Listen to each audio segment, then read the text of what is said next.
இப்போ எண்ணெய் கத்திரிக்காய் பண்ணலாம். அதுக்கு கத்திரிக்காய் அரிஞ்சு வச்சுருக்கேன் நீட்டு வாக்கில். இந்த மொத்தத்தில் இருந்தால் போதும். இப்போ வாங்க எப்படி செய்யலான்னு பார்க்கலாம். 3 ஸ்பூன் எண்ணெய், கடுகு, உளுத்தம்பருப்பு, வெங்காயம், கருவேப்பிலை போட்டு நல்லா வதக்கிக்கலாம். அதை பூண்டு இடித்து வச்சுருக்கேன், அதையும் சேர்த்துக்கலாம். கத்திரிக்காய் போட்டுக்கலாம். மஞ்சள்தூள், உப்பு சேர்த்துக்கலாம். இப்போ கொஞ்சம் வெந்துருச்சு. இப்போ மிளகாத்தூள் சேர்த்துக்கலாம். கொஞ்சம் ஜீரகத்தூள், கொஞ்சம் சோம்புத்தூள். உங்களுக்கு சோம்புத்தூள் ஜீரகத்தூள் இல்லைன்னா கடுகோடு நீங்கள் முழுசாக போட்டு தாளிச்சிக்கலாம்.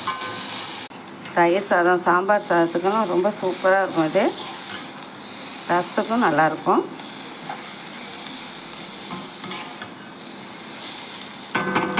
ரெடி ஆயிடுச்சு.